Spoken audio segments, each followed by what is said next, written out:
नमस्कार साथियों, स्वागत है आप सभी का स्टॉक गुरुवर के इस स्पेशल एपिसोड में। दोस्तों, थंबनेल और ये हेडिंग देख करके आपको पता चल गया होगा कि आज मैं किस स्पेशल चीज के ऊपर बात करने वाला हूँ। ये न्यूज आपने पहले भी सुनी होगी। मैं आगे बढ़ने से पहले इंपॉर्टेंट चीज कि अभी तक अगर आपने इस चैनल को सब्सक्राइब नहीं किया है तो चैनल को सब्सक्राइब कीजिए, सब्सक्राइब बटन पे क्लिक करके, और ये जो नोटिफिकेशन बेल है साइड में, इस पे क्लिक कीजिए और ऑल वाला ऑप्शन चूज कर लीजिए। इससे होगा क्या कि इस तरह की कोई भी इंफॉर्मेटिव वीडियो जो मैं शेयर करूंगा आप कभी भी मिस नहीं करेंगे और डायरेक्टली आप तक पहुंचेगी आपके नोटिफिकेशन में यूट्यूब के में। आगे बढ़ते हैं। अगेन एक डिस्क्लेमर, मैं ये जो भी शेयर कर रहा हूं ये मैं अपने रिसर्च के बेसिस पे शेयर कर रहा हूं, जो मैं मानता हूं, मेरा अनुमान है। Please take an advice from the experts before getting into any sort of decision stage. Be careful about it. Now, आगे बढ़ते हैं। Alright, so अभी पिछले साल की बात है। I'll put it over there. NSE यानी कि नेशनल स्टॉक एक्सचेंज ने सेबी को एक लेटर लिखा और उन्होंने प्रपोजल भेजा रादर एबट से, जिसमें उन्होंने मांग करी कि index future, they are only talking about index future. मैं यहाँ पे लिख देता हूं। अब इंडेक्स फ्यूचर क्या? इंडेक्स मतलब जैसे निफ्टी, बैंक निफ्टी, फिन निफ्टी, इस तरह के कई तरह के इंडेक्स होते हैं। तो उन्होंने केवल, अब ये जो बात हम कर रहे हैं फिलहाल केवल इंडेक्स फ्यूचर की बात कर रहे हैं कि इंडेक्स फ्यूचर के जो ट्रेडिंग आवर्स है ना, वो 6 बजे से शाम के बढ़ा करके 9 बजे तक करना चाहते हैं। ऐसा उन्होंने एक प्रपोजल भेजा, लेकिन ब्रोकर्स ने इसका थोड़ा सा विरोध किया, क्योंकि उनका विरोध करने का भी जो जेन्युइन कारण था उनको, मेरा ऐसा मानना है, क्योंकि ऐसा करने पर उन्हें एक्स्ट्रा रिसोर्स मैनेज करना पड़ता, जिसके चार्जेस एक्स्ट्रा बढ़ जाते, है ना। तो ये काफी सारी टेक्निकलिटीज उसके अंदर थी, और उस समय कुछ एक सहमति ना आने से यह कुछ समय के लिए टल गया था। आज ब्रोकर एसोसिएशन ने अपनी सहमति जताते हुए इस प्रपोजल को कंसीडर कर चर्चा करने की बात कही है, और आईएसएफ को अपनी सहमति व चर्चा करने के लिए सूचित करा है कि फिलहाल केवल इंडेक्स फ्यूचर पर ही एक ट्रायल रन हो। They are only talking about index future, अभी बाकी चीजों की बात नहीं कर रहे हैं। बट यस, अगर ये इंप्लीमेंट होता है तो फ्यूचर में आगे भविष्य में हमारे लिए कई तरह के दरवाजे खुल सकते हैं। तो उस पर बात करते हैं। तो अब ये जो आईएसएफ है, आईएसएफ 3 संस्थाओं से बनती है। पहले इसको थोड़ा सा मैं बताया था आपको, इसका नॉलेज आवश्यक है। We should know what is ISF.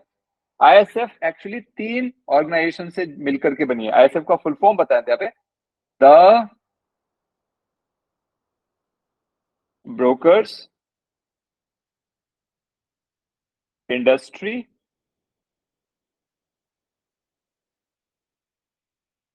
Standards forum, ये आईएसएफ है। इसके अंडर, या ये 3 संस्थाओं के साथ मिलकर के काम करने वाली है। इस रिलेटेड में आपको वही शेयर करते हैं यहाँ पे। Let me right all these forums or rather the bodies who are responsible for this। ये 3 संस्थाएं हैं और मैं तीनों को आपसे यहाँ पे शेयर करना चाहूंगा। ANMI, next is CPAI and next is BBF। Now ANMI अगर बात करें, ANMI का मतलब है एसोसिएशन ऑफ नेशनल, थोड़ा मैं लिखूंगा तो please bear with me, exchange members of India. ठीक है, association of national exchange members of India. अगर सीपीआई की बात करें तो कमोडिटी से रिलेटेड है, मतलब इसका फुल फॉर्म बात करें, इट्स कमोडिटी पार्टिसिपेंट्स, यहीं पे लिख देता हूं, एसोसिएशन ऑफ इंडिया। और बीबीएफ से आप लोग काफी सारे इससे वाकिफ हो सकते हैं, that is BSc, Bombay stock exchange brokers forum. तो एक छोटा सा जान लेते हैं ये तीनों संस्थाएं करती क्या है, इनका काम क्या है। देखिए, these are the agencies that educate, ये एजुकेशन देती हैं। उसके बाद ये कुछ तरह के ना सेमिनार कंडक्ट करते हैं, like let me right, they conduct seminars, they spread some sort of awareness, और इस तरह के बहुत सारे कैंपेन चलाती हैं। ये अलग अलग स्टेक होल्डर्स के लिए, जो जो लोग इसमें स्टॉक मार्केट्स में जुड़े होते हैं, बहुत अलग अलग शाखाएं, उन सबके बीच में एक सामंजस्य बैठाती है तीनों संस्थाएं। इनका मेजर काम ये है।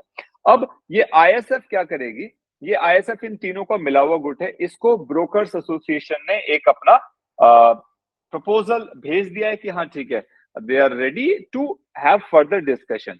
आज ही हो गया। और ये जो आईएसएफ है, ये हर हफ्ते मेरे ख्याल से फ्राइडे को इनका एक मीटिंग होता है आईएसएफ का।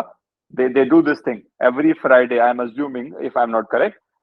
मैंने कहीं पे पढ़ा था इसके बारे में। तो अब ये प्रपोजल पे बात करेंगे और शायद आने वाले महीने में हमें कुछ शायद इन पे आगे बढ़ती हुई चीजें दिखाई दे। अब ये आईएसएफ क्या करेगी, this ISF will send a proposal to the big boss and that is SEBI. ये सेबी को लेटर भेजेगी, जो कि मार्केट रेगुलेटर है, ठीक है जी, एक अथॉरिटी है, सिक्योरिटीज एंड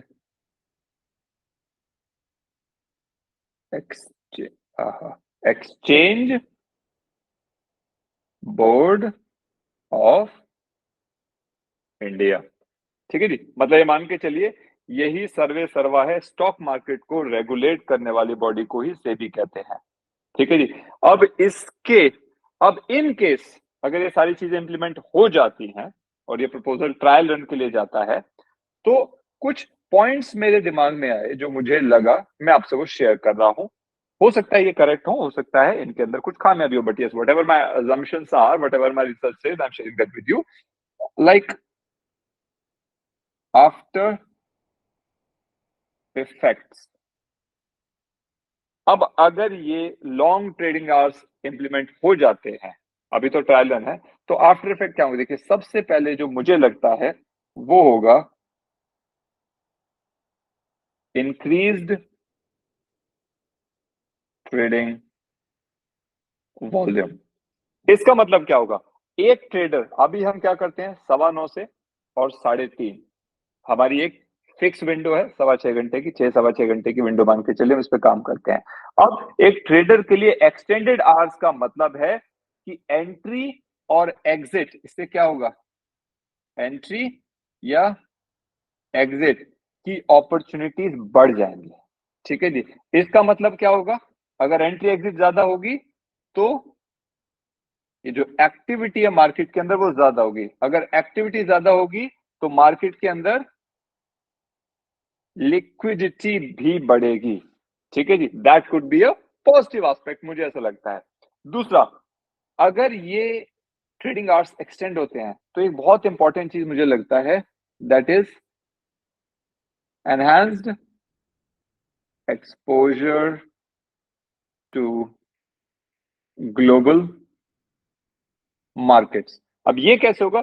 देखिए, इससे जो हमारे भारतीय ट्रेडर है, हम लोग हैं, को एक ग्लोबल मार्केट का न्यूज, मार्केट में कब डाउ क्या कर रहा है, एसएनपी क्या कर रहा है, नास्डेक क्या कर रहा है, ठीक है जी, इन सारी चीजों की, यूरोपियन मार्केट्स क्या कर रही है, वो तो वैसे जब हम ट्रेड कर रहे होते हैं उस टाइम पे भी ओपन हो जाती है European market, but yes, there are other markets also across the globe. हमें उनकी मार्केट से रिलेटेड न्यूज और मार्केट की मूवमेंट्स की एक बेटर अंडरस्टैंडिंग होगी, ऐसा मेरा मानना है। उनका हमारी मार्केट्स के ऊपर होने वाला जो असर होता है, हम जो अपने ट्रेड्स बनाते हैं, उनके प्रभाव क्या पड़ता है उस मार्केट का हमारे ट्रेड्स पर, इसकी एक बेहतर समझ होगी। और इस तरीके से हम अपना ट्रेड लेते हुए ग्लोबल मार्केट्स में भी एक पार्टिसिपेशन दिखा पाएंगे, कर पाएंगे। ये एक सबसे बड़ा मुझे लगता है फैक्टर हो सकता है, क्योंकि हम जैसे वेट करते हैं गिफ्ट निफ्टी क्या कहेगा, गिफ्ट निफ्टी पे होकर के डिपेंड होता है कि ठीक है मार्केट अप जानी है या डाउन जानी है। हम ट्रेड, सपोज ऑप्शन सेलर है, आपने कुछ पोजीशंस बनाई हुई है, या अगर बायर भी आपने कुछ लॉन्ग ट्रेड्स लिए हुए हैं, सेलर अगर है, या आपने कोई ओवरनाइट पोजीशन ली हुई है, अगर आपने बाय की हुई है, तो एक दिल की धड़कन ना बढ़ती रहती है कि रात में ग्लोबल मार्केट में कुछ ऐसा न्यूज ना आ जाए, कुछ ऐसी चीज ना हो जाए कि कल को मेरा ट्रेड फंस जाए। तो शायद मुझे लगता है यहां पर थोड़ी सी एक पॉजिटिव चीज हो सकती है, ऐसा मैं मानता हूं मेरे लिए।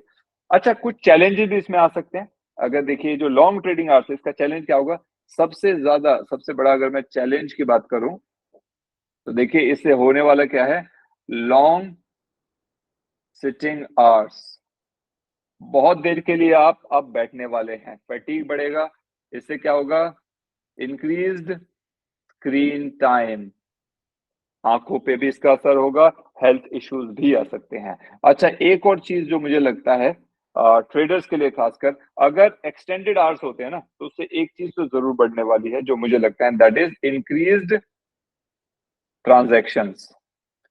अब अगर ट्रांजैक्शंस बढ़ेंगे तो उससे हायर कॉस्ट होगी, मतलब जो ट्रांजैक्शन कॉस्ट है वो और बढ़ने वाली है। तो ये एक इम्पैक्ट हो सकता है ब्रोकर को भी। अच्छा, ऐसा ये नहीं है कि सिर्फ रिटेल के लिए या इन्वेस्टर्स के लिए, ब्रोकर को भी चैलेंज आ सकता है। कैसे? देखिए, पॉजिटिव तो है उसके लिए, अगर ट्रांजैक्शंस बढ़ेंगे तो ब्रोकर को तो बेनिफिट होने वाला है क्योंकि प्रॉफिट होगा उसका, ब्रोकरेज बढ़ेगी।